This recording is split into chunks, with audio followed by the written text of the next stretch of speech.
And then we got Sami and Drew in our main event.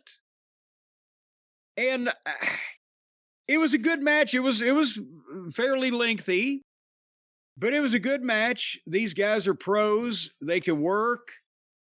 Idle observation. Vince McMahon may have been right about logos on the mat.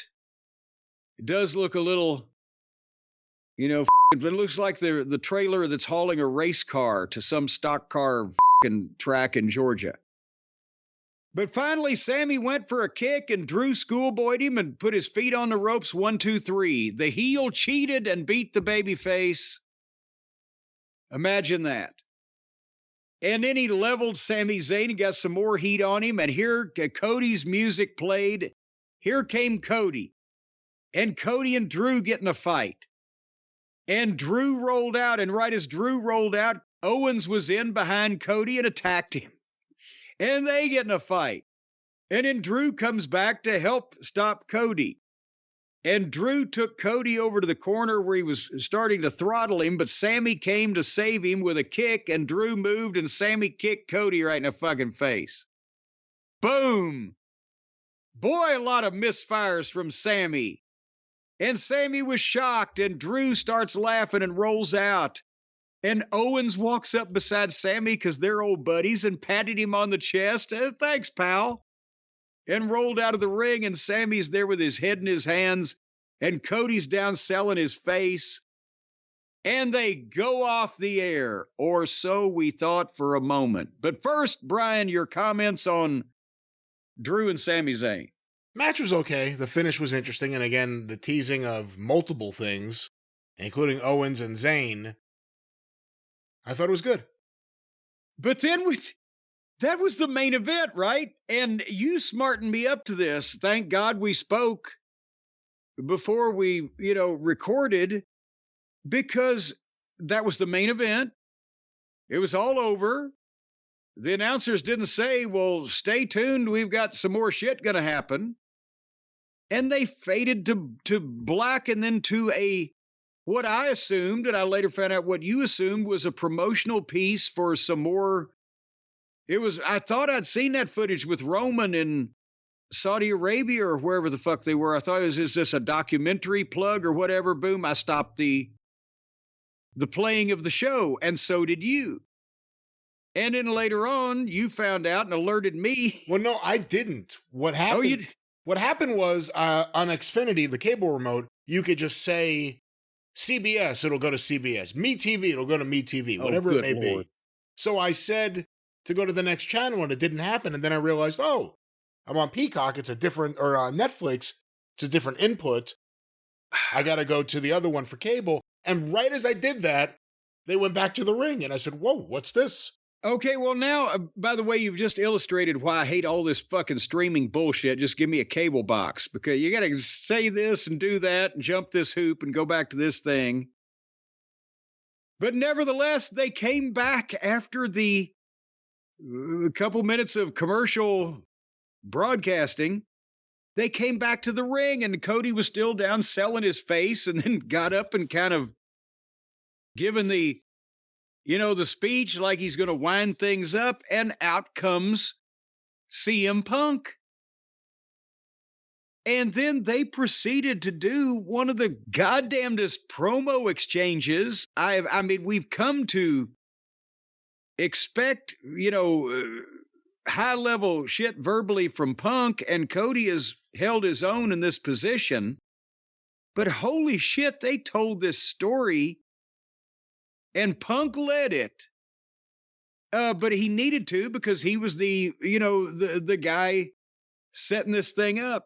And he built up a long time with Cody, saying, hey, I know what it's like. I was there. I was champion for 400 and something days. I'm here. I'm concerned about you. I know what that world title can do to you. I lost friends. I see you losing friends. He actually began the promo by saying, are you okay? Yeah, are you okay? And he said, you want to be Bruno or Cena, but none of us are Superman.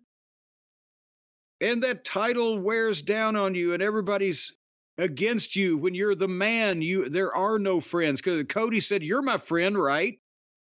And Punk paused. But he said, "Yes, that's why I'm out here. I'll always be your friend. I promised your dad, but I love you. But you're the man. There are no friends." Well, Cody says, "If you were right in your prognosis last year, what's next for me?" And that's where Punk really laid it out. Short term, you're in your own bed tonight. You're in Atlanta. But maybe you don't sleep. You're thinking about the biggest match of your career at Royal Rumble. He puts that over. Or then maybe you got an early call. You're going to have to do publicity. Or if you make it through the Royal Rumble, what about Raw and SmackDown? The time away from your family, the constant grind. And while those belts, I know how much it means to guys like me and you to be the champion, to have those title, to do that grind on the road. You know, it's going to keep you away from your family. It's going to be a constant source. And while you're trying to keep up with it, somebody's going to be out there that's going to be the next one to take it from you and to go into that and do that whole thing. Because when you're the champion, there's always someone that's coming up that's going to take that belt.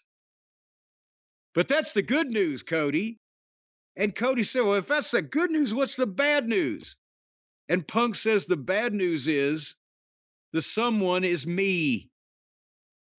And then the people, oh.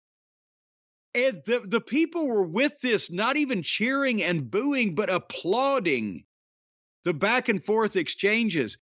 And Punk said, "I'm going to win the Royal Rumble. I'm going to see you at WrestleMania, and I'm not going to stab you in the back. I'm going to stab you in the front. Because I'm telling you this ahead of time. I'm going to win that title. But I'm your friend, so I'm being honest." And then Cody fired up and cut a promo, gave the street address of OVW, 4400 Shepherdsville Road in Louisville, folks. And he did a hell of a promo about how he came to OVW a little bit behind Punk, and he came to the main roster a little behind Punk. But then it's always been a situation through most of their career where he was chasing Punk, but now Cody told Punk, "I'm not chasing you, you're chasing me." And the people are like, "Yay!" And then they both tried to walk off from each other, but they both caught each other one time for parting shots. And Cody got the last one when he's going to make the best in the world realize he's not the best in the world anymore. This was the best thing on fucking Raw. How many people missed it? That's what I'm wondering, because, again, it was a hell of a fucking false finish to come back from. You thought the show was over. Or I did, you did. Maybe we were just anxious to get out of it, but certainly they will excerpt it on other programming. But now there's another fucking match we want to see. Holy jumping Jehoshaphat. And now I thought we were supposed to be getting Cena and Punk. Somebody said that, or am I misremembering that? They've been teasing a lot of different things. We'll see where they go. We were going to get Cena and Cody. I think they're going to have 5 nights of WrestleMania to work all these matches in. But they have endless time to do all of these things that they've set up, because they're set up for the next 2 years.